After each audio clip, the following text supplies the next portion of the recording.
आप सब लोगों को मेरा प्रणाम। इस वीडियो में हम लोग 5 जून के इनसाइट की डेली करंट अफेयर्स करेंगे।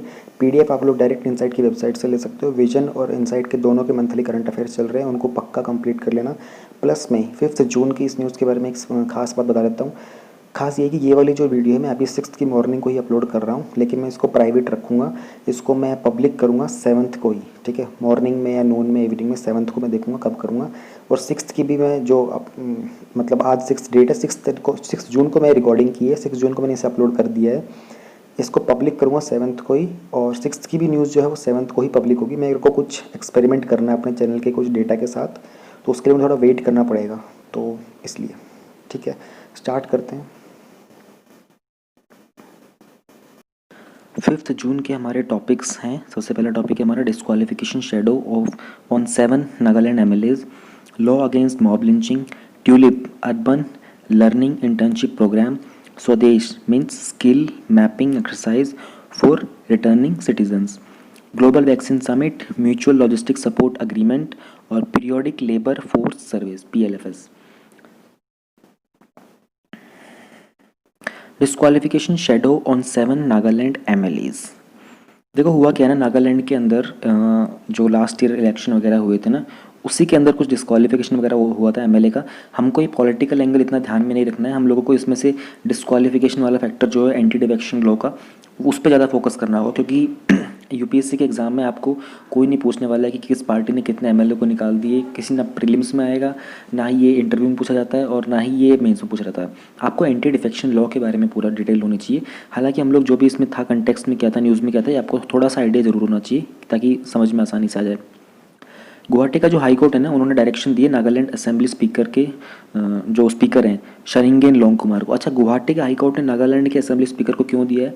क्योंकि वहाँ का जो एरिया है ना पूरा, वो 7 सिस्टर्स वाला, उनका कोर्ट है वो गुवाहाटी हाई कोर्ट ही है, ठीक है। उन्होंने कहा है कि भैया जो डिस्क्वालिफिकेशन प्रोसीडिंग्स थी ना, 7 लॉ मेकर्स थे जो अपोजिशन एनपीएफ था उस टाइम पे, ठीक है, उनके ऊपर जो भी कंक्लूजन करना है ना, उसको 2 जून तक 6 वीक, मतलब 2 जून के बाद जो 6 वीक्स होंगे ना, डेढ़ महीने के अंदर अंदर उसको कंक्लूड कर दो। ये उन्होंने उनको ऑर्डर दिए गुवाहाटी के हाई कोर्ट ने। इशू क्या था? 24 अप्रैल 2019 को, यानी कि लास्ट ईयर, जब वो लोकसभा के इलेक्शन चल रहे थे ना, उस टाइम पर जो एनपीएफ था उन्होंने फाइल किया था कि उनको डिस्क्वालिफिकेशन पिटीशन फाइल किया था अपने 7 सस्पेंडेड एमएलएस के खिलाफ, ठीक है ना, कि इन्होंने विलफुली डिफाइन किया है जो भी उनका कलेक्टिव डिसीजन था सपोर्ट करने का कांग्रेस कैंडिडेट को। एनपीएफ कांग्रेस को सपोर्ट करना चाहता था, ठीक है, लेकिन उनके 7 एमएलए जो बोल रहे थे वो कह रहे थे कि हम लोग सपोर्ट नहीं करना चाहते कांग्रेस को। तो उसी के रिगार्डिंग एनपीएफ ने फाइल कर दी थी पिटीशन कि हम अपने 7 एमएलए को डिस्क्वालीफाई करना चाहते हैं क्योंकि ये हमारी बात नहीं सुन रहे हैं। उसी को रिगार्डिंग लेकर आता है हमारा एंटी डिफेक्शन लॉ होता है। तो उसी के ऊपर अब जो गुवाहाटी हाई कोर्ट ने बोला कि भैया आप इसकी प्रोसीडिंग्स को जल्दी से निपटाइए, इस चीज़ को आप इतना लंबा मत खींचिए। एनपीएफ ने क्लेम किया कि जो 7 एमएलएज हैं उन्होंने विलफुली अपनी पार्टी की मेंबरशिप जो है वो गिव अप कर दी थी, इसलिए उनको 10th शेड्यूल जो कि हमारा एंटी डिफेक्शन लॉ होता है उसके अंडर उनको बुक किया जाए, यानी कि ये लॉ जो है उनके ऊपर एनफोर्स किया जाए। ये जो एमएलएज हैं इन्होंने ये कहा कि भैया जो एनपीएफ का डिसीजन था ना कांग्रेस को सपोर्ट करने का, ये उनके रीजनलिज्म का जो प्रिंसिपल है, एनपीएफ का जो रीजनल का प्रिंसिपल है उसके अगेंस्ट है। उन्होंने कहा था कि इन्होंने they had back the other candidate, ठीक है, उन्होंने कहा कि हमने दूसरे कैंडिडेट्स को बैक किया था, लेकिन एनपीएफ ने पोल कंटेस्ट नहीं किए थे। हमको पॉलिटिकल न्यूज़ में बिल्कुल नहीं जाना है, हल्का सा जान लो बस खत्म। अब हमारा मेन मुद्दा यहाँ से स्टार्ट होता है, ये है एंटी डिफेक्शन लॉ। बहुत बार आप लोगों ने सुना होगा पॉलिटिक में, जो लोग डेली न्यूज़ फॉलो कर रहे हैं मेरी स्टार्टिंग से, पिछले मंथ के अंदर भी एक टॉपिक आया था, मैंने वहाँ पर भी एक्सप्लेन किया था, आज फिर इसको एक्सप्लेन करते हैं। 1985 के अंदर राजीव गांधी जी की सरकार के टाइम पे 52nd अमेंडमेंट एक्ट के अंदर एक 10th शेड्यूल को ऐड किया गया था। उस टाइम पे क्यों ऐड किया गया था? बहुत 1967 से ना एक ये मुद्दा बहुत हो रहा था कि लोग अपनी अपनी पार्टी को छोड़ के दूसरी पार्टी ज्वाइन कर रहे थे। तो क्या इसमें कोई बुराई है? नहीं, कोई बुराई नहीं है, लेकिन अगर आप एमपी बन चुके हो ना, फिर आप अगर पार्टी छोड़ते हो ना, वहाँ प्रॉब्लम आ जाती है, ठीक है। तो सरकार ने कहा कि भैया देखो आपके पास पोजीशन है, आप एमपी हो या फिर आप एमएलए हो तो आप पोजीशन में हो, ठीक है, फिर आप अपनी पार्टी को अगर चेंज करते हो ना तो क्या होता है कि गवर्नमेंट की स्टेबिलिटी के ऊपर क्वेश्चन उठते हैं। तो हम क्या करेंगे, हम एक कानून लेके आते हैं, अगर आप किसी पोजीशन पे एमपी एमएलए हो और आप फिर अपनी पार्टी को छोड़ते हो, पार्टी की बात नहीं सुनते हो ना, तो क्या है गवर्नमेंट जो है वो स्टेबल नहीं रह पाती, इसलिए हम आपके खिलाफ एक कानून लेके आएंगे। तो हम लोग लेके आए थे एंटी डिफेक्शन लॉ, ये राहुल गांधी की सरकार में आया था। उन्होंने ये कहा कि भैया इसके कारण आपको 2 साल तक की सजा हो सकती है, ठीक है, और आप जिस भी पोजीशन पे हो, एमपी हो एमएलए हो, आपको वहाँ से डिस्क्वालीफाई कर दिया जाएगा, आपसे आपकी पोजीशन पावर छीन ली जाएगी। तो ये इसकी पनिशमेंट होती है। ये स्टार्ट हुआ था 1967 के आसपास। एक हरियाणा में पटौदी के पास एक वो थे, गयालाल करके एक मंत्री थे। उन्होंने, कहते तो ये हैं कि एक दिन के अंदर तीन तीन पार्टीज उन्होंने चेंज कर ली थी। कहीं कांग्रेस में जा रहे थे, कभी किसी दूसरी में जा रहे थे, कई तरह की पार्टीज में जा रहे थे। उनके बेटे जो थे ना, उनका नाम शायद उदयभान था, वो भी इसी रास्ते पर चला करते थे। वो भी पार्टीज बहुत चेंज करते थे। तो वहाँ से बहुत मजाक सा बनने लग गया था गवर्नमेंट का। बहुत सारी पार्टीज जो थी उस टाइम पर, हरियाणा की जो लेजिस्लेटिव असेंबली थी वो पूरी की पूरी डिस्क्वालीफाई हो गई थी। तो पॉलिटिक्स का, गवर्नमेंट का, गवर्नेंस का सब मजाक सा बन गया था। तब 85 तक जाके राजीव गांधी जी की सरकार ने ये डिसीजन लिया कि हम ऐसा एक कानून लेके आएंगे। ठीक है, अभी पूरा पूरा समझ में आता जाएगा आपको। डिफेक्शन वर्ड का सिंपल मतलब है कि आप अगर पोजीशन पे हो पार्टी के अंदर और फिर आप पार्टी को छोड़ दो। डिफेक्शन का सिंपल मतलब है अपनी पार्टी छोड़ के दूसरी पार्टी में जाना। एंटी डिफेक्शन लॉ का क्या मतलब है, भैया आप अगर पोजीशन पे थे ना किसी पे और फिर आप अपनी अपनी पार्टी को धोखा दिया है और आप दूसरी पार्टी में चले गए हो, आपका मोटिव कुछ भी हो सकता है, तो आपके ऊपर हम ये कानून लगाएंगे। और इस कानून के तहत एक तो आपको अपनी पोजीशन छोड़नी पड़ेगी, दूसरा आपको 2 साल तक की इम्प्रिजनमेंट भी हो सकती है। ठीक है, और हाँ बस ये सब होता है इसके अंदर। अभी आपको शायद बहुत ही सीधी सी भाषा मैंने आपको समझा दिया, आपको आ गया होगा। इस एक्ट के अंदर क्या था, अभी ये लिखने के लिए आपको ये याद करना पड़ेगा। समझने के लिए समझ लिया है, लिखने के लिए आपको ये याद करना पड़ेगा। It lays down the process by which legislators may be disqualified. Legislator कौन होते हैं, जो कानून बनाते हैं। कानून कौन बनाता है भाई, मेंबर ऑफ पार्लियामेंट, इसको एमपी बोलते हैं। मेंबर ऑफ लेजिस्लेटिव असेंबली, इसको एमएलए बोलते हैं, जो कि विधानसभा में होता है। मेंबर ऑफ लेजिस्लेटिव काउंसिल, जो कि विधान परिषद में होता है, एमएलसी बोलते हैं उनको। यही तो होते हैं हमारे लेजिस्लेटर, यही तो कानून बनाते हैं हमारे। तो भैया उनको हम डिस्क्वालीफाई कर देंगे। उनकी जो पोजीशन है, एमपी की पोजीशन है, एमपी की पोजीशन हटा देंगे, एमएलए की पोजीशन हटा देंगे, एमएलसी की पोजीशन हटा देंगे। ठीक है, किस ग्राउंड्स के ऊपर, उन्होंने डिफेक्ट किया है। ठीक है, और हटाएगा कौन, प्रिसाइडिंग ऑफिसर। प्रिसाइडिंग ऑफिसर कौन होता है भैया, लोकसभा के अंदर स्पीकर होता है, राज्यसभा के अंदर चेयरमैन होता है, और उसी एग्जैक्टली स्टेट लेवल के ऊपर भी होता है, असेंबली के अंदर और काउंसिल के अंदर स्पीकर। उसके पास ये पावर होगी, वो आपको हटाएगा। ठीक है, किस बेस के ऊपर हटाएगा भैया, उस पार्टी के उस मेंबर का, उस हाउस का कोई मेंबर पिटीशन डालेगा, यानी कि कंप्लेन करेगा, पिटीशन डालेगा कि ऐसे ऐसे इस इंसान ने पार्टी छोड़ी है और आप इसको प्लीज़ डिस्क्वालीफाई कीजिए क्योंकि इसने डिफेक्शन किया है। तो डिसीजन होगा क्वेश्चनिंग का as to disqualification on ground of defection is referred to the chairman और the speaker of the such house and is decision is final. देखो उस अब जो स्पीकर होगा वो ये डिसाइड करेगा कि भैया मैं इसको पार्टी में इसको एमपी या फिर एमएलए की पोजीशन से हटाना चाहता हूँ या नहीं चाहता हूँ। कौन डिसाइड करेगा, प्रिसाइडिंग ऑफिसर। प्रिसाइडिंग ऑफिसर कौन हो सकता है, राज्यसभा है तो चेयरमैन है, लोकसभा वगैरह है तो स्पीकर है, मतलब जो भी हाउस का जो प्रिसाइडिंग ऑफिसर होता है वो है। ठीक है, अब इसके अंदर भी एक थोड़ी सी चीज़ थी। इसमें क्या हुआ था कि जुडिशियल रिव्यू नहीं होता था इसका पहले। ठीक है, यानी कि जब अब देखो क्या होगा ना, स्पीकर जनरली किस पार्टी का होता है, जो पार्टी रूलिंग पार्टी मेजॉरिटी होती है उनकी तरफ से स्पीकर चूज करके जाते हैं। अभी करंटली लोकसभा के अंदर ओम बिरला जो प्रेसिडेंट, जो स्पीकर है हमारे लोकसभा के, वो किस पार्टी के थे पहले, वो थे लोकसभा के। ठीक है, तो ऑन पेपर तो यही लिखा होता है ना कि भैया आप बिल्कुल इम्पार्शियल रहेंगे, आप अपनी पार्टी को, एक बार आप स्पीकर या फिर चेयरमैन बन गए तो आप अपनी पार्टी को सपोर्ट नहीं करेंगे। लेकिन क्या सच्चाई है, नहीं, सच्चाई ये नहीं होती है। कहीं ना कहीं ये हर टाइम ही देखा गया है कि वो जो स्पीकर वगैरह होते हैं अपनी ही पार्टी को सपोर्ट दे रहे होते हैं। और ऑपोजिशन के बाद पता होता है, क्योंकि ऑपोजिशन को पता होता है कि जब हम पावर में थे हमारा स्पीकर का था तो हमको सपोर्ट कर रहा था। लेकिन ऑन पेपर ये लिखा होता है कि आप बिल्कुल ही एकदम अनबायस होकर डिसीजन लोगे। तो ये स्पीकर डिसाइड करता है कि भैया अब इस इंसान को मैं डिस्क्वालीफाई करूंगा या नहीं करूंगा। अगर स्पीकर आपकी पार्टी का था, आपकी पार्टी से छोड़ के गए हैं, तो आप बिल्कुल उनको डिस्क्वालीफाई करो क्योंकि आपकी पार्टी ने कंप्लेन की, उनको हटाओ। लेकिन आपकी पार्टी में आए हैं, आप स्पीकर हो और दूसरी पार्टी छोड़ के आपकी पार्टी में आए हैं, वो वाली पार्टी वाले लोग कह रहे हैं इनको पोजीशन हटा दो, तो आप सोचो कि नहीं भाई मैं क्यों हटाऊँ, आपका डिसीजन फाइनल होगा। इसके ऊपर भी इसका मिसयूज़ होने लग गया था। तो सरकार ने क्या किया, सरकार ने 1992 के अंदर इसमें जुडिशियल रिव्यू को ऐड कर दिया कि भैया आपका डिसीजन तो फाइनल होगा, लेकिन अब इसको सुप्रीम कोर्ट या फिर हाई कोर्ट में जहाँ भी इसकी पिटीशन फाइल होगी वहाँ पर इसको हम लोग रिव्यू करेंगे कि आपका जो डिसीजन था वो किस तरीके का डिसीजन था। 1992 तक ये रिव्यू नहीं हुआ करता था, ध्यान रहे। अभी ये जो लॉ है ये अप्लाई होता है पार्लियामेंट और स्टेट की असेंबलीज के ऊपर। Disqualification, if a member of the house belongs to a political party, एक इंसान जो किसी भी पॉलिटिकल पार्टी के से बिलोंग करता है वॉलेंटरली अपनी मेंबरशिप छोड़ देता है पार्टी की, वो बोलता है कि भैया मैं इस पार्टी को छोड़ना चाहता हूँ, तो पार्टी क्या बोलेगी, ठीक है छोड़ना चाहते हो छोड़ दो, रिक्वेस्ट तो करेंगे कि मत छोड़ो।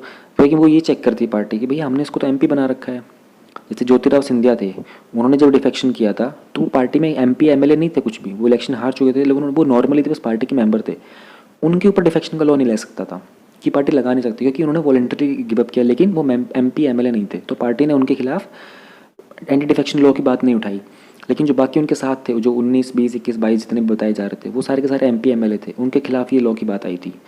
तो उन्होंने कहा कि वॉलंटरली आप गिव अप कर दोगे तो भी आप पे एंटी डिफेक्शन लॉ लगेगा, आपको डिस्क्वालीफाई कर सकते हैं। कंडीशन कंडीशन ध्यान रखना हर बार। डिस्क्वालीफाइड, कहाँ से डिस्क्वालीफाई? आपके पास पावर है, ठीक है, आपने इलेक्शन जीता है, आप एमपी या एमएलए हो, वहाँ से डिस्क्वालीफाई करेंगे हम आपको। फिर वोट करता है या फिर वोट नहीं करता है, और अगर वोट करता भी है तो किस पे करता है? जो पॉलिटिकल पार्टी की जो वो है ना डायरेक्शन, उसके अगेंस्ट वोट करोगे तो भी आपको डिस्क्वालीफाई करने की बात करेंगे हम लोग, ठीक है।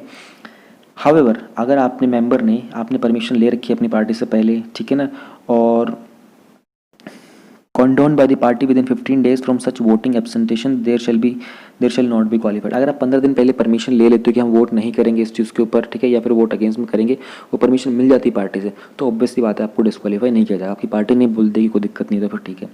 यदि आप एक इंडिपेंडेंट कैंडिडेट हो, आप किसी पार्टी से बिलोंग नहीं करते हो, ठीक है, लेकिन आपने इलेक्शन जीत लिया, आप एमपी एमएलए बन गए हो, फिर उसके बाद आप कोई पार्टी को ज्वाइन करते हो ना, तो भी आपके ऊपर एंटी डिफेक्शन लॉ लग सकता है, ध्यान रहे। फिर अब अगर आप एक नॉमिनेटेड मेंबर हो, जैसे राज्यसभा के अंदर 250 मेंबर्स की सीट होती है ना, उसमें से 12 जो होते हैं नॉमिनेशन के होते हैं, ठीक है, लेकिन उस तरीके से ही स्टेट लेवल के ऊपर भी यही होता है, ठीक है। चेयरमैन, ये लोकसभा हो गया, राज्यसभा हो गया, और हर जगह पे ये होता है। तो जो नॉमिनेटेड मेंबर्स होते हैं ना, अलग टाइप के लोग होते हैं, मतलब जो कि किसी पार्टी से नहीं आते हैं, जिनको प्रेसिडेंट या स्पीकर वगैरह जो भी नॉमिनेट करते हैं, अलग अलग कैटेगरीज में होते हैं, वो लोग अगर नॉमिनेट होने के बाद, ठीक है, वो कहना चाह रहा है कि 6 मंथ्स बाद अगर वो किसी मेंबर ऑफ लेजिस्लेचर बन जाते हैं ना, नॉमिनेटेड मेंबर थे लेकिन अब वो पार्टी वगैरह को ज्वाइन कर लेते हैं, तो उनको भी डिस्क्वालीफाई किया जा सकता है। डिस्क्वालिफिकेशन की 3 कैटेगरी को बहुत ध्यान से समझ लेना। वॉलंटरली होगा, अपनी पार्टी की वोटिंग के वगैरह के अगेंस्ट जाओगे आप, ठीक है, बिना परमिशन के, आप नॉमिनेटेड मेंबर, अच्छा 4 पॉइंट्स है ध्यान, सॉरी, और या फिर आप इंडिपेंडेंट मेंबर थे या फिर आप नॉमिनेटेड मेंबर थे। ये डिस्क्वालिफिकेशन के 4 पॉइंट आपको याद होने चाहिए। एक्सेप्शन क्या है इस कानून के अंदर? देखो भैया, लेजिस्लेचर्स ना पार्टी को चेंज कर सकते हैं विदाउट डिस्क्वालिफिकेशन का रिस्क, कि भाई पार्टी चेंज भी कर लो और डिस्क्वालीफाई ना भी करे। उसके लिए क्या सरकार ने प्रोविजन दिया है? पहले स्टार्टिंग में सरकार ने बोला था कि अगर 1/3 मेंबर्स, अगर आपके इतने सारे मेंबर अगर आपके डिफेक्शन करेंगे, पार्टी छोड़ेंगे, तो हमको कोई दिक्कत नहीं होगी, फिर हम आपको डिस्क्वालीफाई नहीं करेंगे। आप एमपी भी रह सकते हो और आप दूसरी पार्टी को डायरेक्ट ज्वाइन कर सकते हो। 1/3 का मतलब, सपोज करते हैं, एग्जाम्पल लेते हैं कि भैया पार्टी के अंदर 300 मेंबर थे, ठीक है, एक पार्टी में 300 मेंबर थे, और उसमें से 100 लोग बोलते हैं कि भैया हम तो दूसरी पार्टी ज्वाइन कर रहे हैं। तो सरकार ने उस टाइम कहा था ठीक है, अगर 100 करेंगे तो ठीक है, 100 से कम करेंगे तो हम इनको डिस्क्वालीफाई की बात करेंगे। फिर लोगों ने इसका मिसयूज़ करना स्टार्ट कर दिया, 100 के 100 मतलब 1/3 लोग जाने लग गए, तो बहुत मिसयूज़ हो रहा था। फिर सरकार ने इसको अपडेट किया, सरकार ने इसको बनाया 2/3, ठीक है। तो करंटली जो चल रहा है वो 2/3 का है। अगर 300 में से 200 लोग जो है वो पार्टी चेंज कर लेते हैं, उनको हम डिस्क्वालीफाई नहीं करेंगे, ये एक्सेप्शन है। इतने ज़्यादा लोग कर रहे थे, मतलब कुछ ना कुछ लोगों ने अपनी आइडियोलॉजी में, विजन में चेंज किया, वो गवर्नमेंट की स्टेबिलिटी में बिलीव करते हैं, ऐसा कानून में लिखा हुआ है। बिलीव करते हैं नहीं करते हमें नहीं पता, ठीक है। फिर लॉ अलाउ करता है एक पार्टी को कि मर्ज हो जाए दूसरी पार्टी के अंदर, ठीक है, और उसमें 2/3 जो है उसके फेवर में जाए। हाँ, ये 2/3 वाला पॉइंट हो गया।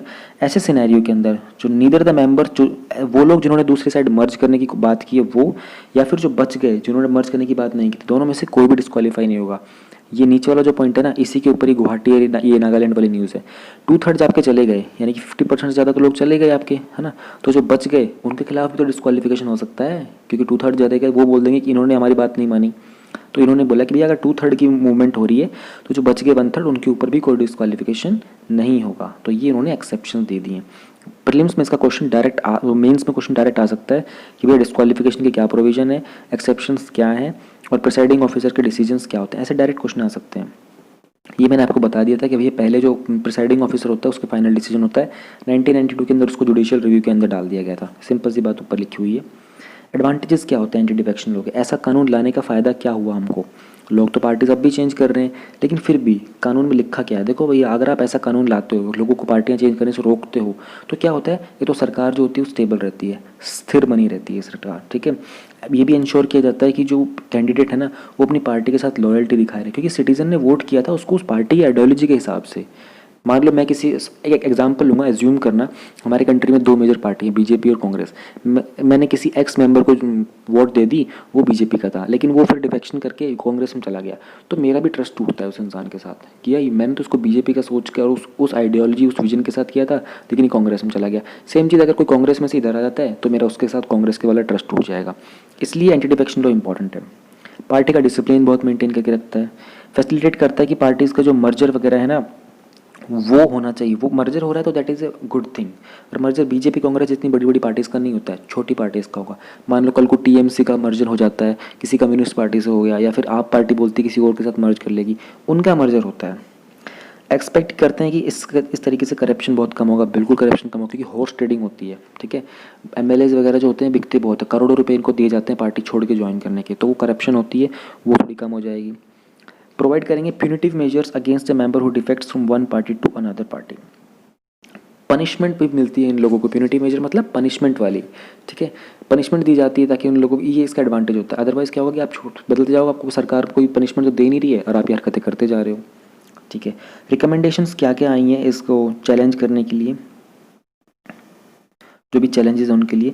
दिनेश गोस्वामी कमेटी आई थी इलेक्टोरल रिफॉर्म्स की, उन्होंने कहा था कि डिस्क्वालिफिकेशन जो है ना उसको थोड़ा लिमिटेड कर दो। पहली बात तो एक मेंबर जो वॉलंटरली गिव अप करेगा मेंबरशिप पॉलिटिकल पार्टी की उसको दे दो, और जो वो मेंबर जो उसकी वोटिंग वगैरह के अगेंस्ट जाता है अपनी ही पार्टी के, ठीक है, या फिर वोट ऑफ कॉन्फिडेंस और मोशन ऑफ नो कॉन्फिडेंस इनमें पार्टिसिपेट नहीं करता है, उनको डिस्क्वालिफिकेशन की बात कर दो, ठीक है। और पॉलिटिकल पार्टीज जो हैं वो विप इशू कर सकती हैं तभी जब वो गवर्नमेंट जो है वो डेंजर के अंदर है, ठीक है। ये दिनेश गोस्वामी कमेटी ने रिकमेंडेशन दी थी। हाँ, ये रिकमेंडेशन वाला पॉइंट भी मेंस के क्वेश्चन पूछा जा सकता है भैया, 3.3 जो होंगे ना, बड़े अच्छी चीज़ें हैं ये। फिर आता है लॉ कमीशन, उसकी 170th रिपोर्ट क्या थी। प्रोविजन थे which exempt splits and merger from disqualification to be deleted. Law commission की 170वीं रिपोर्ट में कहा था कि जो स्प्लिट और मर्जर वाला जो पॉइंट है ना प्रोविजन, इसको आप डिस्क्वालिफिकेशन से हटा दो। कोई स्प्लिट कर रही है पार्टी या मर्ज कर रही है उसको डिस्क्वालिफिकेशन मत डालो। इलेक्शन कमीशन ने क्या बोला था, इलेक्शन कमीशन ने बात की थी जो डिसीजन है 10th शेड्यूल के, ठीक है, जो कि प्रेसिडेंट और गवर्नर बनाते हैं, वो इलेक्शन कमीशन की एडवाइस के ऊपर बाइंड नहीं करते, यानी इलेक्शन कमीशन की एडवाइस भी होनी चाहिए उसके ऊपर बाइंड नहीं। ये इन तीनों ने रिकमेंडेशन दी थी, आपको याद हो जानी चाहिए, इसको सिर्फ सुनने से बात नहीं बनेगी। प्रीलिम्स के क्वेश्चन थोड़ा सा डिस्कस कर लेते हैं इसके अंदर। अब हम वेरियस कमिटीज़ और कमीशन जो कि एंटी डिफेक्शन लोग थे, जस्ट अभी हम लोगों ने 3 कमिटीज़ की बात करी थी, ठीक है। कमेटी और कमीशन में फ़र्क क्या होता है, देखो कमेटी और कमीशन का ना कहीं फंक्शन जो होता है वो बहुत सिमिलर होता है। पहली बात तो ये कमेटी जो होती है वो इंटरनल बनती है, ठीक है, और इंटरनल रिव्यू करती है, और जो कमीशन होता है वो एक्सटर्नल रिव्यू के लिए बनता है। अनदर चीज़, कमेटी जो होगी उसके अंदर लेजिस्लेटर्स ही होते हैं जो कमेटी को फॉर्म करते हैं, ठीक है। लेकिन कमीशन के अंदर जनरली हम लोग देखेंगे वो ऑफिशियल ज़्यादा होंगे, लेजिस्लेटर्स कम होते हैं, वहाँ पे हार्डली होते हैं।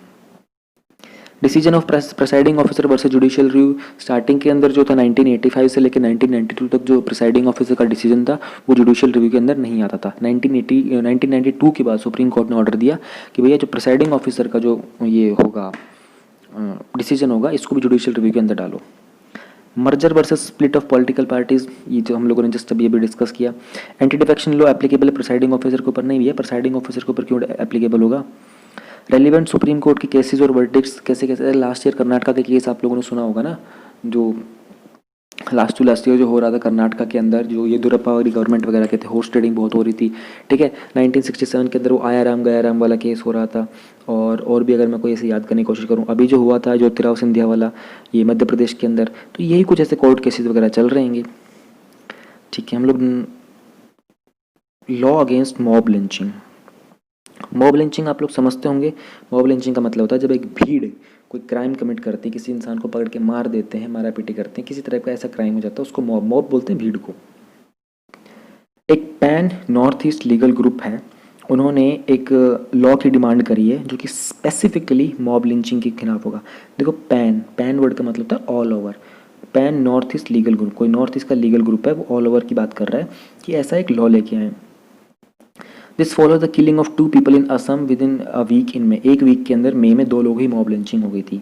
अभी केसेस जो हैं मॉब लिंचिंग उनको हैंडल कौन करता है, देखो कोई सेपरेट डेफिनेशन नहीं है ऐसे इंसिडेंट्स की, जो कि हमारा एग्जिस्टिंग इंडियन पिनल कोड है उसके अंदर ये जो लिंचिंग के जो इंसिडेंट्स होते हैं इनको डील किया जाता है सेक्शन 300 और 302 ऑफ आईपीसी। बहुत इंपॉर्टेंट है ये 2 सेक्शंस, ये वाली बोल्ड लाइन को ध्यान रखना आप लोग बिल्कुल।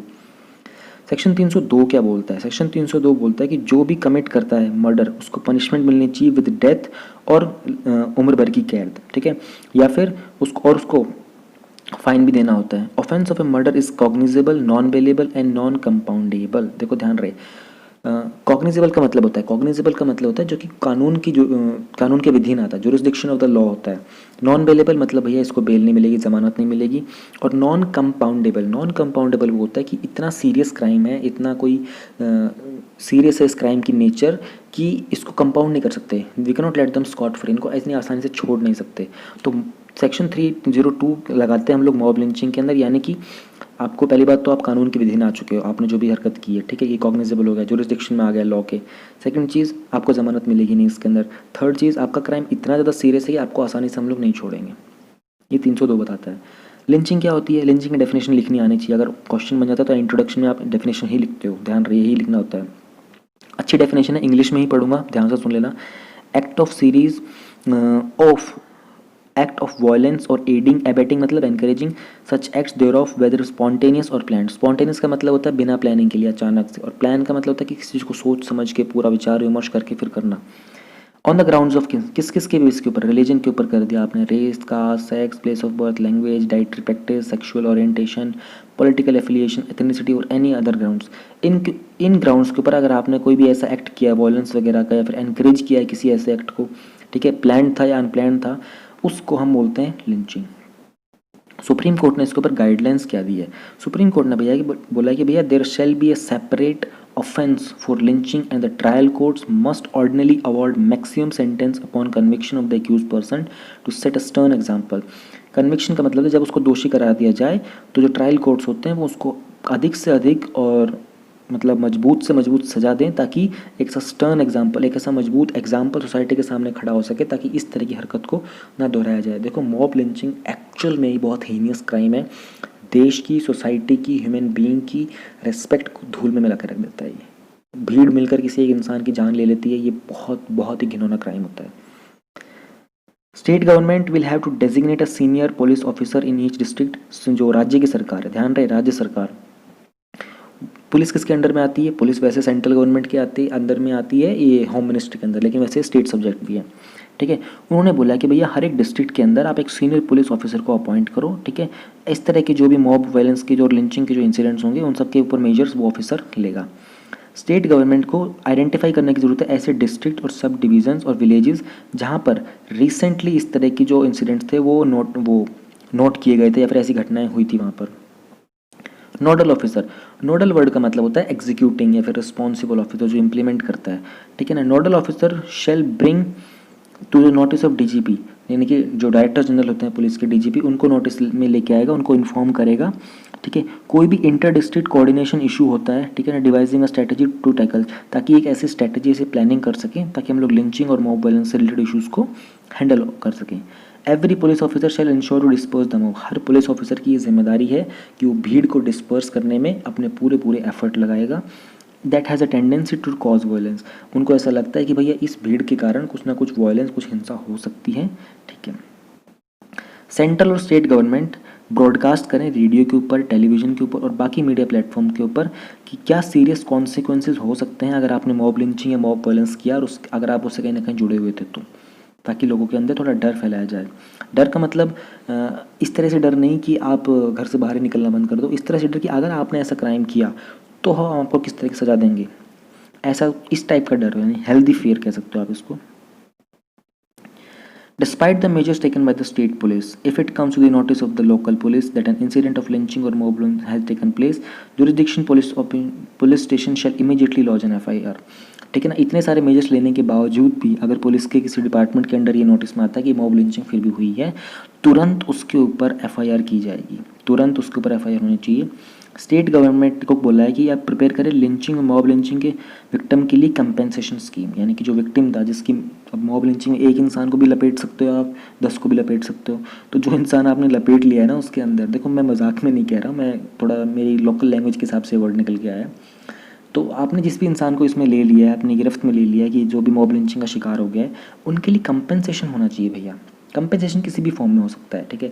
उनकी फैमिली वालों को जॉब दिला दो, उनको कुछ पैसा वगैरह दिला दो, कुछ इंश्योरेंस उनको दिला दो। तो ये स्कीम कौन तैयार करेगी? ये स्कीम स्टेट गवर्नमेंट को तैयार करनी चाहिए, ठीक है। और प्रोविजन क्या लगाओगे आप? 357A जो है CRPC का, ठीक है। और जजमेंट के 1 महीने के अंदर अंदर, ये भी ध्यान रहे, काफ़ी अच्छा पॉइंट है ये।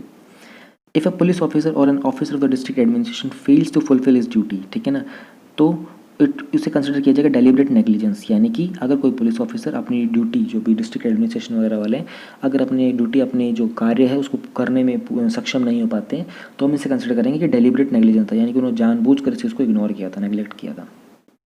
नीड ऑफ द आर क्या है, इस समय ज़रूरत क्या है हम लोगों को?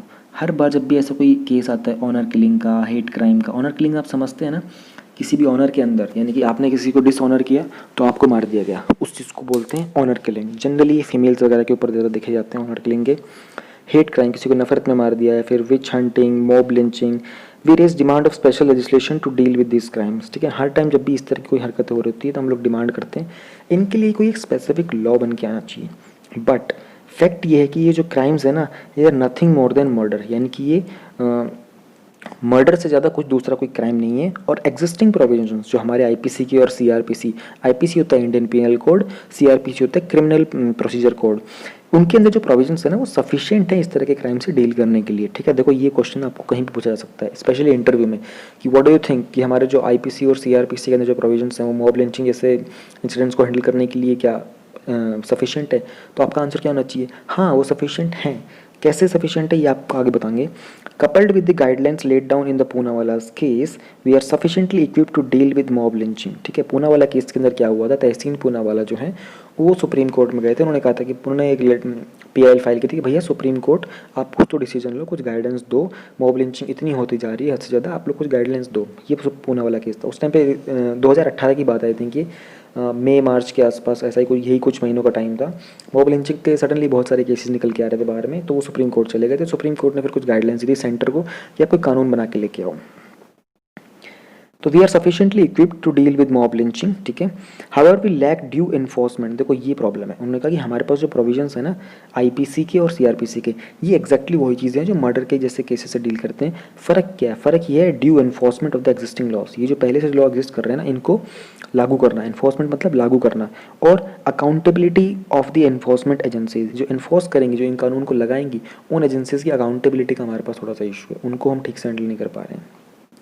अटेम्प्ट्स क्या है बाकी स्टेट्स के, तो सुप्रीम कोर्ट ने जब गाइडलाइंस दी थी ना सभी स्टेट्स को कि भैया आप कानून बनाओ, तो अभी तक सिर्फ 3 स्टेट्स ने इनके ऊपर कानून बनाए हैं और किसी स्टेट ने अभी तक उसके ऊपर खास कार्रवाई नहीं की, ये आपको पता होना चाहिए।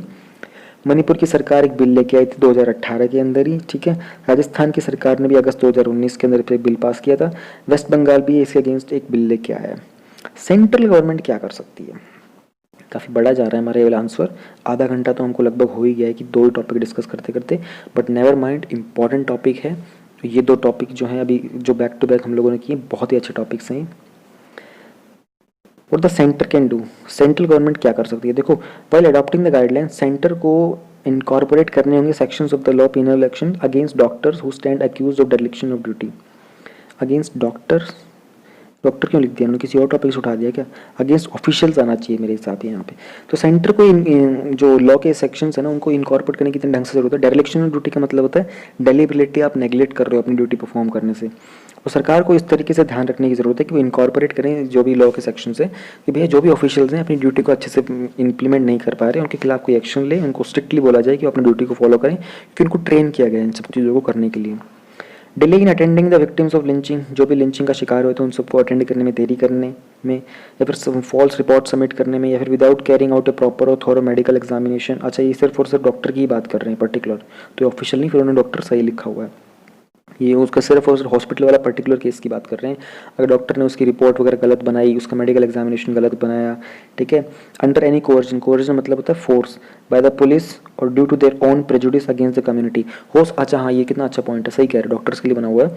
वो ये कहना चाह रहे हैं कि भैया अगर जिस विक्टिम को आप ट्रीट कर रहे थे, जो भी मॉब लिंचिंग का विक्टिम था, जिसकी डेथ हो गई या फिर जिसको इंजरीज आई हैं, मान लो करते हैं आपके अगेंस्ट दूसरी कमेटी का था, कम्युनिटी का था, तो आप अगर उसके खिलाफ मेडिकल एग्जामिनेशन उसका थोड़ा अधूरा सा करो, गलत कर दो या फिर फॉल्स रिपोर्ट बना दो, तो आपके खिलाफ भी कोई ना कोई कार्रवाई हो सकती है, या तो आप पुलिस के इन्फ्लुएंस में थे या फिर आप कम्युनिटी के इन्फ्लुएंस में थे। Good point, very good point. Under the compensation scheme for the victims, amount to be paid to the victims should be recovered from the perpetrators of the crime. Collective fines should be imposed on the villagers while lynching takes place.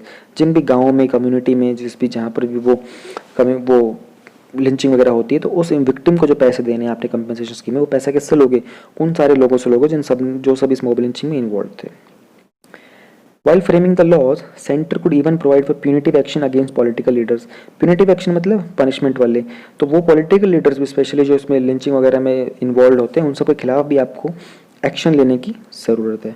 Punitive action to be taken against police officer, वही उसी तरह के action आप police officer के against भी लोगे जो कि डेरिलेक्शन ऑफ ड्यूटी मतलब डेलिबरेटली अपनी ड्यूटी को नेग्लेक्ट करते होंगे।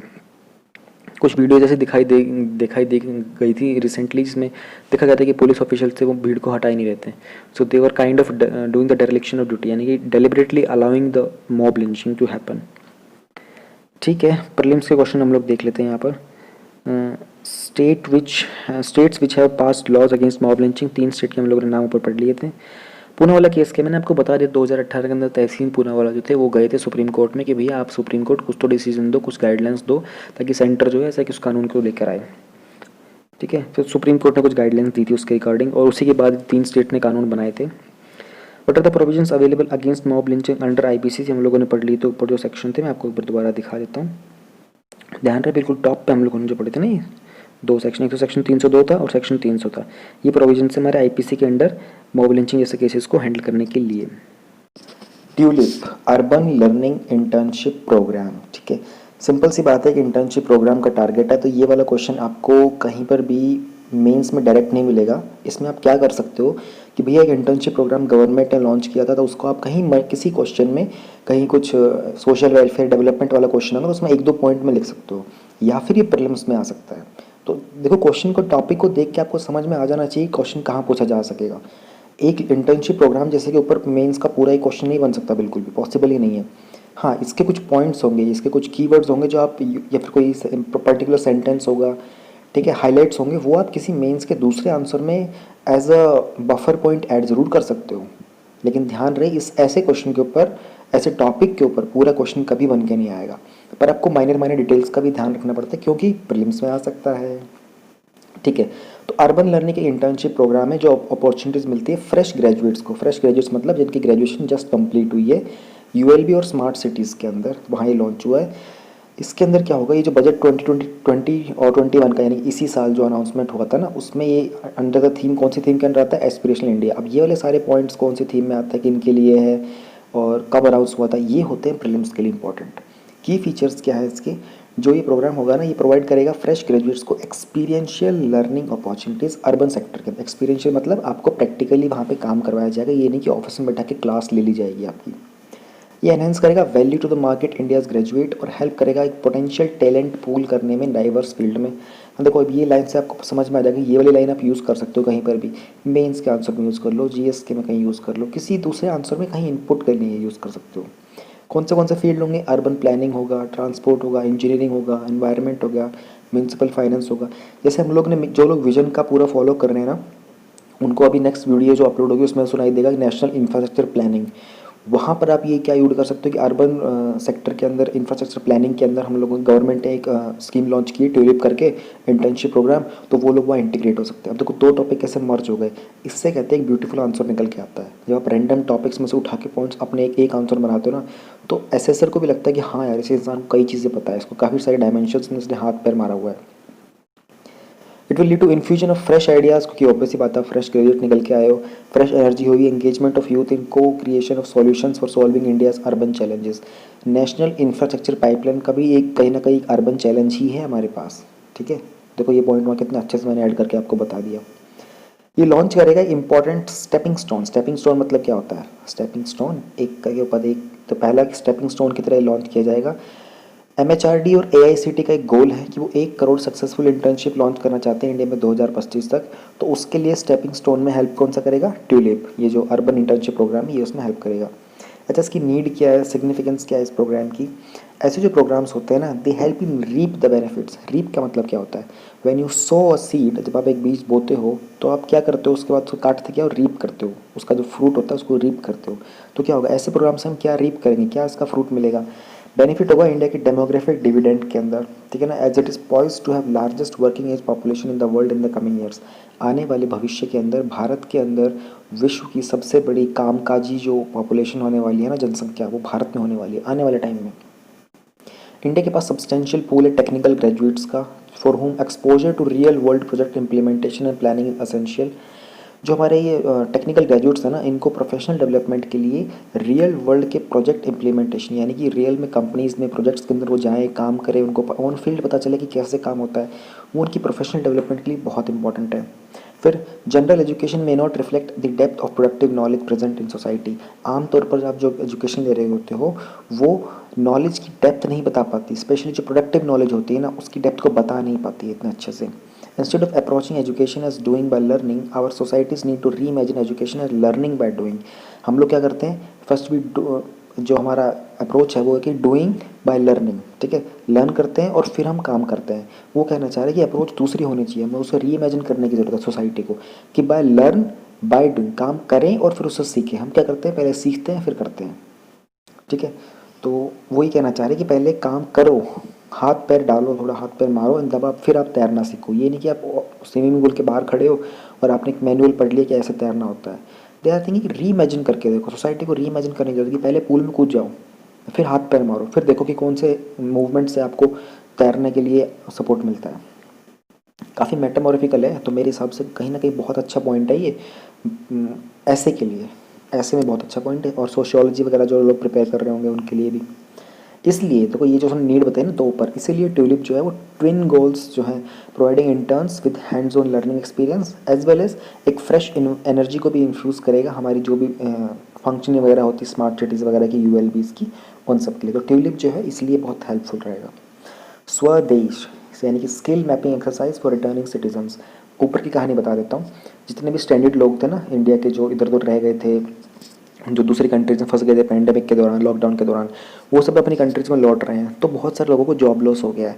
उन सबको जॉब्स वगैरह प्रोवाइड करने के लिए एक प्रोग्राम हम लोग चला रहे हैं, ठीक है। उस प्रोग्राम के अंडर हम लोग क्या करना चाहते हैं कि भाई लोगों का डेटा कलेक्ट करेंगे और दूसरी कंपनीज वगैरह को उनका डेटा भेज देंगे, जिनको लगेगा कि हमारे लिए पोटेंशियल इंसान है वो उनको हायर कर लेंगे। तो government is trying to help those people re get their jobs, उनको जॉब्स वापस लेने में मदद कर रही है। ये जो इनिशिएटिव है ये पार्ट है वंदे भारत मिशन का। अच्छा, वंदे भारत मिशन क्या था, एक समुद्र सेतु था, एक वंदे भारत मिशन था। समुद्र सेतु में हम लोगों ने क्या था, इंडियन नेवी का यूज़ किया था, जो भी दूसरे आइलैंड कंट्रीज़ के ऊपर स्टैंडर्ड इंडियन सिटीजन्स थे उनको वापस लाने के लिए। वंदे भारत में हम लोगों ने फ्लाइट का यूज़ किया था, एयर का यूज़ किया था, फ्लाइट से लोगों को वापस लेके आ रहे थे। एम है एम्पावर करें रिटर्निंग सिटी, जो भी लौट के आ रहे हैं उन सबको एम्पावर, सशक्तिकरण करना, उनको एम्प्लॉयमेंट अपॉर्चुनिटीज़ अब इंडिया में दिलवाने के लिए, क्योंकि अब उनके पास जॉब नहीं है। सबके पास, ऐसा नहीं सबके पास नहीं है, बहुत सारे लोगों के पास नहीं है अब जॉब। इस इनिशिएटिव के की फीचर्स क्या होंगे, देखो एक तो ये पहली सबसे खूबसूरत बात इसकी कि 3 मिनिस्ट्रीज़ का वो है इनिशिएटिव। तो देखो जब 3 मिनिस्ट्रीज़ इन्वॉल्व हो रही हैं और वर्ल्ड वाइड के लेवल पर ये पैंडेमिक के दौरान हो रहा है, तो कितना इंपॉर्टेंट हो जाता है टॉपिक हमारे लिए। प्लस जो एनएसडीसी है हमारा, वो इसके इम्प्लीमेंटेशन को सपोर्ट कर रहा है। एनएसडीसी क्या है ये मैं आपको अभी दिखाऊंगा एक दूसरे स्लाइड के ऊपर। इसका एम है ये क्रिएट करता है डेटाबेस, जो भी क्वालिफाइड सिटीजन होंगे उन सबका डेटाबेस हम लोग कलेक्ट करेंगे, उनके जो भी स्किल सेट्स होंगे जिसमें भी वो एक्सपर्ट होंगे, अच्छे होंगे, जो उनका एक्सपीरियंस होगा उसके बेसिस के ऊपर, और फिर इंडियन और फॉरेन कंपनीज़ को उनको डेटा को भेज देंगे, फिर वो भी इनकी रिक्वायरमेंट के हिसाब से इनको हायर कर लेंगे। जो कलेक्टेड इन्फॉर्मेशन होगी ना वो शेयर करेंगे कंपनीज के साथ सूटेबल प्लेसमेंट अपॉर्चुनिटीज़ के लिए। इम्प्लीमेंटेशन की अगर हम बात करते हैं, जो रिटर्निंग सिटीजन्स हैं उनको एक फॉर्म फिल करना पड़ता है, उसको बोलते हैं ऑनलाइन स्वदेश स्किल कार्ड। ये जो कार्ड होता है एक स्ट्रेटेजिक फ्रेमवर्क है जो कि रिटर्निंग सिटीजन्स को सूटेबल एम्प्लॉयमेंट अपॉर्चुनिटीज़ प्रोवाइड करेगा। कैसे? डिस्कशन होगी उनके स्टेक होल्डर्स के साथ, जो कि स्टेट गवर्नमेंट्स हो गए, इंडस्ट्री के एसोसिएशन हो गए और एम्प्लॉयर्स हो गए। Need for the significance, common सी नीड हो सकती है कि पेंडेमिक के दौरान कितना नुकसान हुआ है, कोविड-19 के कारण जो सिग्निफिकेंट इकोनॉमिक इम्पैक्ट हुआ ना थाउजेंड्स ऑफ वर्कर्स के ऊपर, जिनकी जॉब चली गई है, हंड्रेड्स ऑफ कंपनीज जो है वो शट डाउन हो गई हैं ग्लोबली, वर्ल्ड वाइड, यानी कि पूरे विश्व में कुछ सैकड़ों के आसपास कंपनियां जो बंद हो चुकी हैं। बहुत सारे इंडियन सिटीजन जो रिटर्न कर रहे हैं अपनी कंट्री पर वंदे भारत मिशन के थ्रू, और गवर्नमेंट ऑफ इंडिया, ठीक है, उनको बहुत अनसर्टेनिटी है उनके फ्यूचर एम्प्लॉयमेंट अपॉर्चुनिटीज़ के बारे में। उनको पता नहीं है फ्यूचर में आगे उनको जॉब मिलेगी नहीं मिलेगी, ठीक है। सो एक इनिशिएटिव है, ये हेल्प करेगा deployment of returning Indian workforce matching their skill set, उनके स्किल के मुताबिक, उनकी जो भी उनकी एबिलिटीज़ है उनके मुताबिक उनको जॉब लेने में हेल्प करेगा। कौन सा मिशन? स्वदेश। एनएसटीसी क्या होता है? एनएसटी मिशन क्या है? इम्प्लीमेंटेशन ऑफ स्वदेश हम लोगों ने ऊपर पढ़ लिया। वंदे भारत मिशन मैंने आप लोगों को बता दिया है। एनएसटीसी और नेशनल स्किल डेवलपमेंट मिशन में आपको दिखा देता हूँ। ये देखो national skill development corporation NSDC जो है ना, ये एक not for profit public limited company, ध्यान रहे, और ये कंपनी एट 1956 के अंडर आती है, प्रीलिम्स से पूछा जा सकता है। इसको सेटअप किया गया था मिनिस्ट्री ऑफ फाइनेंस के under as a triple P model. Government जो है इसमें एमएसडी के थ्रू 49% शेयर होल्ड करती है और प्राइवेट सेक्टर जो इसमें 51% शेयर होल्ड करता है, ठीक है। ये बहुत सारे वोकेशनल इंस्टीट्यूशन सेटअप करने में हेल्प करता है कि आपका स्किल का डेवलपमेंट हो सके। 12 साल पहले ही बनी थी, हेडक्वार्टर्स के न्यू दिल्ली के अंदर है। नेशनल स्किल डेवलपमेंट मिशन क्या है इसके बारे में भी थोड़ा सा हम लोग जान लेते हैं। ओके, कहाँ गया, मैंने डेटा इसका सेट किया हुआ था। हाँ, मोर देन 20 मिनिस्ट्रीज और जो डिपार्टमेंट्स होते हैं वो 70 प्लस स्कीम्स रन करते हैं एक कंट्री के अंदर स्किल डेवलपमेंट के लिए, ठीक है ना। तो नेशनल स्किल डेवलपमेंट मिशन जो है ये लॉन्च किया था मिनिस्ट्री ऑफ स्किल डेवलपमेंट और एंटरप्रेन्योरशिप ने 2015 में। इसका एम क्या है, ये क्रिएट करेगा convergence across sectors and states in terms of skill training activities. बस ये डेफिनेशन आपको इंट्रोडक्शन पार्ट में लिखने के लिए आनी चाहिए। ये ऑफिशियल डेफिनेशन मान के चलो आप लोग। विकासपीडिया की जो वेबसाइट है इसके ऊपर आपको इस तरह की अच्छी अच्छी डेफिनेशन मिल जाएंगी। मिशन का स्टेटमेंट क्या है, रैपिडली स्केल अप करना स्किल डेवलपमेंट एफर्ट्स इंडिया के अंदर, ठीक है। रैपिडली मतलब क्विकली करना, ठीक है। और डिमांड जो होती है एम्प्लॉयमेंट्स की और वेल ट्रेंड स्किल वर्कफोर्स की उनको इंक्रीज करना, ठीक है। With aspiration of Indian citizen for sustainable livelihoods. Term बहुत अच्छे अच्छे यूज़ किए हुए हैं, बिल्कुल सिंपल डेफिनेशन है। एक मिशन है और एक सेंटर है एनएसडी के, दोनों के आपको बिल्कुल अच्छे से पता होना चाहिए। Global vaccine summit. ग्लोबल का मतलब पूरे विश्व के स्तर के ऊपर, समिट का मतलब समझते हो, समिट और कॉन्फ्रेंस में ना कुछ थोड़ा सा डिफरेंस होता है। समिट जब भी वर्ड आ जाता है ना तो जो भी ऑर्गेनाइजेशन या कंट्री होती है ना उसके जो टॉप लीडर्स होते हैं उनका इन्वॉल्वमेंट हो जाता है। और वैक्सीन, देखो वैक्सीन के बारे में आपको पता होना चाहिए वैक्सीन एक्चुअल में होती क्या है। जो भी आपकी डिजीज़ है ना, जैसे अभी जो कोरोना वायरस है तो उसका जो वायरस है उसका नाम क्या है, SARS-CoV-2 करके, ठीक है। उस वायरस का एक बहुत ही वीक और स्मॉलेस्ट जो स्ट्रेन होता है ना, उस स्ट्रेन को आपकी बॉडी के अंदर डालते हैं, उसको वैक्सीन बोला जाता है, ठीक है। और उसमें स्ट्रेन में कुछ मैनिपुलेशन की जाती है उसके अंदर, उसमें और भी कुछ ऐड होता है आगे पीछे, लेकिन वो वही वायरस आपकी बॉडी में जाता है, लेकिन वो बहुत वीक जाता है। द मोमेंट वो आपकी बॉडी के अंदर जाता है ना तो आपकी बॉडी उस वीक वायरस के ऊपर अपनी एंटीजन जो होते हैं इसको डिटेक्ट करते हैं, फिर एंटीबॉडीज़ को इन्फॉर्मेशन मिलती है, एंटीबॉडीज़ आके उसके ऊपर वाई शेप की होती है, प्रोटीन्स होते हैं, वो उस वायरस के ऊपर आके चिपक जाते हैं और उसको न्यूट्रलाइज कर देते हैं। फिर बॉडी को पता चलता है कि अच्छा ऐसे वायरस आ सकते हैं और उसके प्रति वो और ज़्यादा वैसे ही एंटीबॉडीज़ डेवलप कर लेती है, उसको बोलते हैं immunity.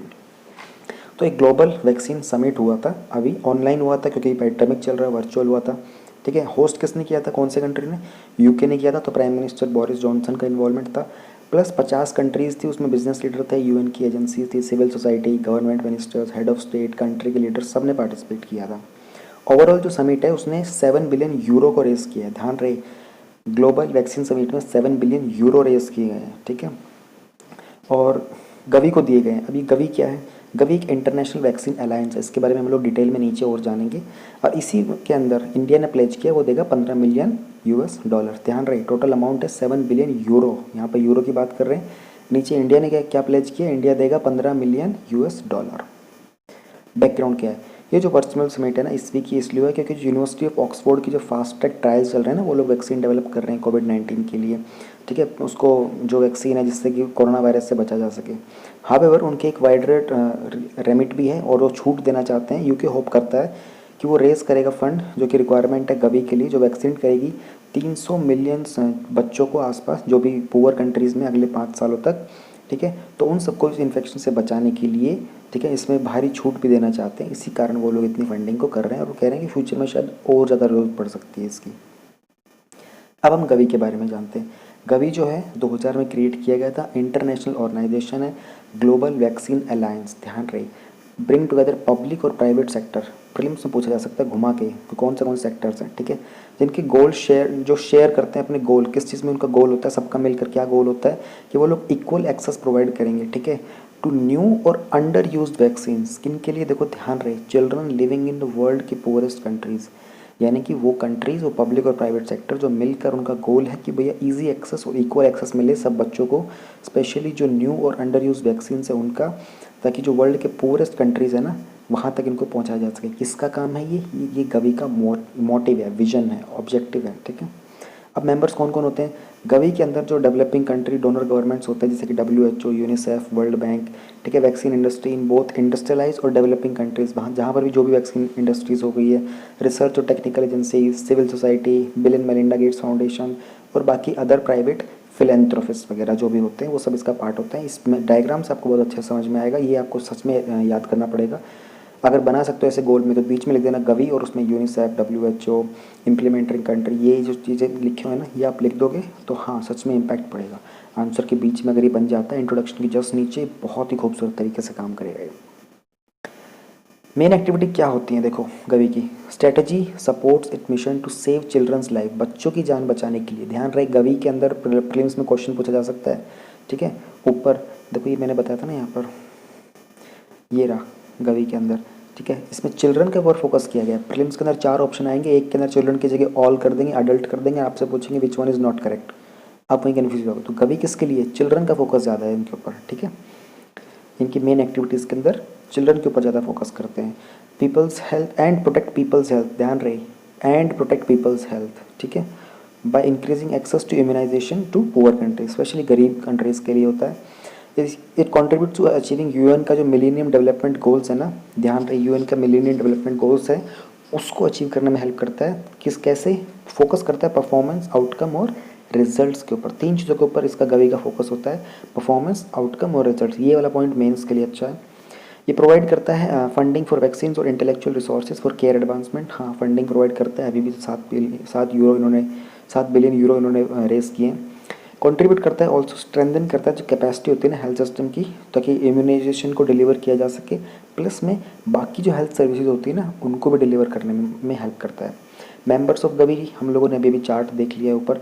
Largest contributor to Gavi, देखो अगर कंट्री की बात करें तो यूनाइटेड किंगडम, उसके बाद यूएस, फिर नॉर्वे, ये लार्जेस्ट कंट्रीब्यूटर है। अगर हम लोग कोई प्राइवेट सेक्टर की बात करते हैं तो बिल एंड मेलिंडा गेट्स जो उनके लार्जेस्ट कंट्रीब्यूटर हैं। किसने ऑर्गेनाइज की थी ग्लोबल वैक्सीन रिसेंटली? यूके ने की थी। हाउ मच इंडिया ने कितना प्लेज किया है? 15 मिलियन यूएस डॉलर, और टोटल कितना था? 7 बिलियन यूरो। यूएस डॉलर और यूरो दोनों में डिफरेंस याद रखना। वैक्सीन क्या होती है मैंने आपको बता दिया, एक वायरस का या फिर जो भी वो होता है, माइक्रोब होता है, पैथोजन होता है, उसका वीक स्ट्रेन को लेकर बॉडी में डालते हैं, उसको नोटिस करके बॉडी इम्यूनिटी डेवलप कर लेती है। डिफरेंट टाइप्स ऑफ वैक्सीन क्या होती हैं ये मैं आपको थोड़ा सा दिखा देता हूँ, ठीक है। ये मैंने आप लोगों के लिए, तो जनरली जो वैक्सीन होती हैं ना वो 5 टाइप की होती हैं, ठीक है। वैसे 2 टाइप भी बोल सकते हो, 5 टाइप भी बोल सकते हो। पहले हम लोग एक बार ज़रा 2 टाइप के ऊपर नज़र मार लेते हैं। 2 टाइप का मतलब होगा, एक तो लाइव एटेन्यूएटेड वैक्सीन होती है, ठीक है। लाइव एटेन्यूएटेड वैक्सीन के अंदर क्या होता है? होल बैक्टीरिया और वायरस होता है जो वीकन किया होता है, ठीक है, ताकि कोई प्रोटेक्टिव इम्यून सिस्टम क्रिएट कर सके। और एक होती है इनएक्टिवेटेड वैक्सीन। अगर हम लोग ऊपर जाते हैं थोड़ा सा, 5 टाइप की बात कर लेते हैं हम लोग, तो 5 टाइप के अंदर कैसे होता है? एटेन्यूएटेड लाइव वैक्सीन होती है, इनएक्टिवेटेड वैक्सीन होती है, टॉक्सॉइड वैक्सीन होती है, सब यूनिट वैक्सीन होती है और कॉन्जुगेट वैक्सीन होती है। तो इस तरीके से हमारे पास 5 टाइप की वैक्सीन होती हैं। अब हम लोग चलते हैं अपने नेक्स्ट टॉपिक के ऊपर। ग्लोबल वैक्सीन समिट के बाद हमारा जो नेक्स्ट टॉपिक है वो है म्यूचुअल लॉजिस्टिक सपोर्ट एग्रीमेंट। यानी कि 2 लोगों ने अपने लॉजिस्टिक को सपोर्ट, 2 बॉडीज़ ने लॉजिस्टिक को सपोर्ट करने के लिए एक एग्रीमेंट साइन किया है। वो क्या है एग्रीमेंट, किसके बीच में हुआ है, वो हम लोग थोड़ा सा देख सकते हैं। इंडिया और ऑस्ट्रेलिया ने हिस्टोरिक एग्रीमेंट साइन किया है जिसको MLS से बोलते हैं, ताकि ये जो अपने मिलिट्री बेसिस है ना दोनों कंट्रीज़ के, वो एक दूसरे के लॉजिस्टिक सपोर्ट को एक्सेस कर सके। यानी कि लॉजिस्टिक मतलब क्या होता है? Food, water, petroleum, spare parts, बाकी कंपोनेंट्स वगैरह वगैरह। ये एग्री हुआ है। First ever virtual bilateral summit हुई है, ये भी ध्यान रही। इंडिया और की जो प्राइम मिनिस्टर नरेंद्र मोदी है, और उधर से जो ऑस्ट्रेलिया के जो प्राइम मिनिस्टर हैं स्कॉट मॉरिसन। MLS से क्या है? एग्रीमेंट फैसिलिटेट करेगा, रेसिप्रोकल एक्सेस होगा हमारा लॉजिस्टिक्स फैसिलिटीज़ का, ठीक है। जॉइंट मिलिट्री एक्सरसाइज के अंदर हम लोग और ज़्यादा इंप्रूवमेंट करेंगे, इंटरऑपरेबिलिटी आएगी दोनों सिक्योरिटी फोर्सेस के अंदर, ठीक है। रेसिप्रोकल एक्सेस करेंगे हम लोग किस चीज़ का? जनरली जो लॉजिस्टिक्स होते हैं, food, water, petroleum, spare parts etcetera. ये जो एग्रीमेंट होगा ना ये बहुत यूज़फुल होगा, स्पेशली जॉइंट मिलिट्री एक्सरसाइज के दौरान, पीस कीपिंग ऑपरेशंस के दौरान, ह्यूमैनिटेरियन असिस्टेंस, डिजास्टर रिलीफ। अच्छा, पीस कीपिंग मिशन की बात करें तो UN पीस कीपिंग मिशन के अंदर इंडिया की एक रिसेंटली एक फीमेल को एक अवार्ड मिला है, प्लस में एक उनके साथ किसी और ने भी अवार्ड शेयर किया है। तो किस कंट्री की वो फीमेल्स है दोनों, मुझे इंडिया की है एक, तो दूसरी कौन सी कंट्री है, उनका नाम क्या है और उनको किस चीज़ के रिगार्डिंग अवार्ड मिला है? अगर आप बता सकते हो कमेंट में तो ज़रूर बताना। फिर ये हेल्प करेगा इंप्रूव करने में इंटरऑपरेबिलिटी बिटवीन इन्वॉल्व पार्टीज कौन सी हैं? UK और इंडिया की जो भी मिलिट्री, यानी कि नेवी की होगी तो नेवी वाला, एयरफोर्स का होगा तो एयरफोर्स वाला। सिग्निफिकेंस क्या है? इससे क्या होती है? ग्रेटर इंपॉर्टेंस मिलती है इंडिया और US की जो ऑस्ट्रेलिया की जो नेवल कैपेबिलिटीज़ है ना, इंडिया और जो ऑस्ट्रेलिया की नेवल कैपेबिलिटीज़ है उनको आपस में एक दूसरे को जानने को मिलेगा, एक दूसरे की टेक्निक समझने को मिलेगा, ठीक है। नॉर्मली जो होती है स्पेशली जब हम लोग ओशियन के अंदर जाते हैं ना, दूर डिस्टेंस के ऊपर, तो रिसोर्स की कमी पड़ जाती है, तो हम लोगों को दूसरी कंट्री के साथ कुछ एग्रीमेंट साइन करने पड़ते हैं कि भैया अगर हमारी नेवी वगैरह जा रही है पानी के अंदर, उनको कुछ रिसोर्स की कमी पड़ जाए तो आपके मिलिट्री बेस से हम लोग कुछ ले लेना चाहेंगे, उसके एग्रीमेंट करते हैं। तो ये उस चीज़ में बहुत फ़ायदा करेगा, स्पेशली जब हम लोग फार ऑफ एसेट्स को लेने के लिए जाएंगे ना। तो देयरफॉर जो कंट्रीज़ हैं अवॉइड करती हैं dispersion of their resources and concentrate on their near waters. इसलिए अपने जो लॉजिस्टिक्स वगैरह होते हैं, रिसोर्सेज होते हैं ना, उनको दूसरों को बांटने की बजाय अपने सेव करने की कोशिश करते हैं, प्लस में जो अगर जिनके साथ एग्रीमेंट होता है उन्हीं को डिस्ट्रीब्यूट करते हैं, क्योंकि नेवी के लिए बहुत ज़्यादा क्रूशियल आपको लॉजिस्टिक्स चाहिए होते हैं। In this case, India or Australia, such a limitation does not match their ambitions in the region. It also puts them at a disadvantage vis-a-vis a belligerent China. देखो ये जो दो चीज़ है ना, vis-a-vis और belligerent China. belly वर्ड का मतलब जहाँ भी कहीं आ रहा होता है ना, तो वहाँ पर एनिमिटी या फिर डेंजरस या फिर इन चीज़ों को नेगेटिव इम्पैक्ट सोचने की कोशिश करो। ठीक है, vis-a-vis का मतलब होता है in relation to the dangerous villain China. दोनों के लिए ही चाइना जो है बहुत खतरनाक है। साउथ चाइना सी के अंदर चाइना डोमिनेट करने की कोशिश करता है, तो दोनों को ही अपनी नेवीज़ के ऊपर जो पकड़ है वो मजबूत करनी पड़ेगी एक दूसरे के सपोर्ट के साथ। तो 5 जून वाला एक जो लास्ट टॉपिक है हमारा वो है period level force survey. Statistical data है इस न्यूज़ के अंदर, आप लोगों को डेटा नोट करके रखना पड़ेगा क्योंकि वो डायरेक्ट आप मेंस आंसर में लिख सकते हैं। पीएलएफ जो है वो इंडिया का पहला कंप्यूटर बेस्ड सर्वे है, प्रीलिम्स का कोई ऑप्शन बन सकता है इससे। ठीक है, जो क्या देता है, एस्टिमेट देता है कि एम्प्लॉयमेंट और अनएम्प्लॉयमेंट के इंडिकेटर्स का, यानी कि रोजगार और बेरोजगार के जो इंडिकेटर्स होते हैं उसका रेट हमको मिलता है। जैसे कि लेबर फोर्स का पार्टिसिपेशन रेट क्या है, वर्कर पॉपुलेशन रेशियो कितना है, प्रोपोर्शन अनएम्प्लॉयड का और अनएम्प्लॉयड का रेट जो है, रूरल हाउस होल्ड्स में एनुअली सालाना कितना है, क्वार्टरली बेसिस पे कितना है, और अर्बन हाउस होल्ड्स में कितना है। पीएलएफ जो है वो डिस्ट्रीब्यूशन भी बताता है कि एजुकेटेड और अनएम्प्लॉयड लोग कितने हैं। ठीक है, विच इन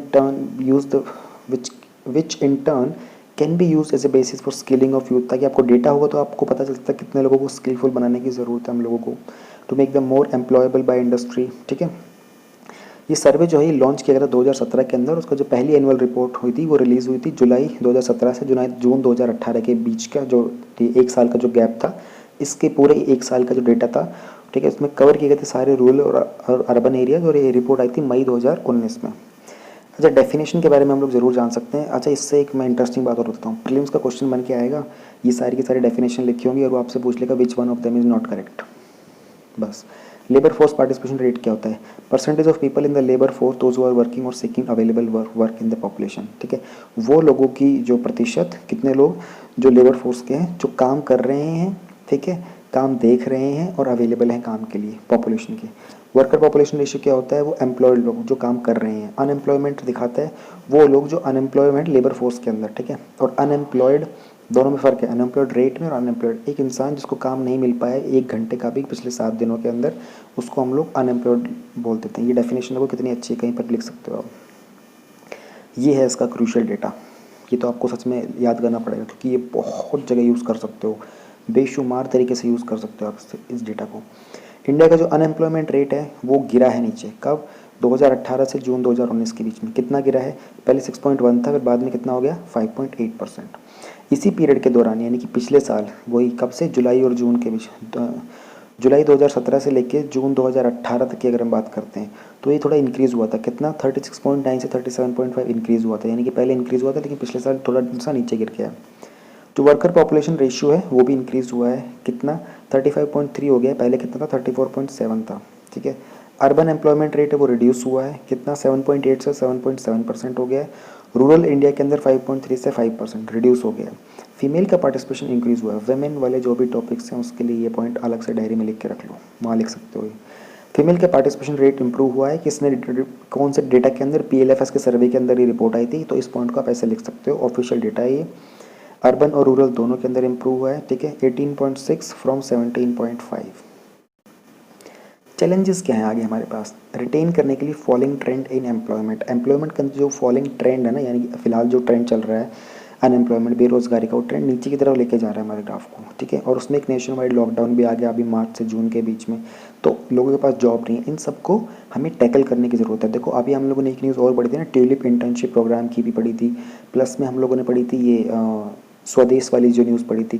देखो 3 टॉपिक एक तरह के एक ही न्यूज़ के अंदर आ गए, तो आपको पता होना चाहिए डेटा। जो मंथली डेटा होता है ना centre for monitoring Indian economy का, उसमें जो अनएम्प्लॉयमेंट रेट है इंडिया का वो सडनली शूटअप करेगा, सिग्निफिकेंटली शूटअप किया था 7.87% जून 2019 के अंदर टू 23.48 मई 2020 के अंदर। ठीक है, यानी कि जून 2019 से और मई 2020 तक जो ये डेटा था ना अनएम्प्लॉयमेंट का, यानी कि बेरोज़गारी बढ़ गई है पिछले एक साल के अंदर, ये हम लोगों को पता होना चाहिए। ठीक है, यहाँ पर हम लोग इस न्यूज़ को ख़त्म करते हैं। जो लोग पहली बार जुड़े उनको बता देता हूँ, प्रीलिम्स की जो न्यूज़ है हम लोग डेली में नहीं करते, मंथली कंपाइलेशन आएगा, उसकी 1 या 2 वीडियो में 1.5-2 घंटे की कैसा करके एक ही बारे में सारे कवर हो जाएंगे। ठीक है, ओके, बाय बाय।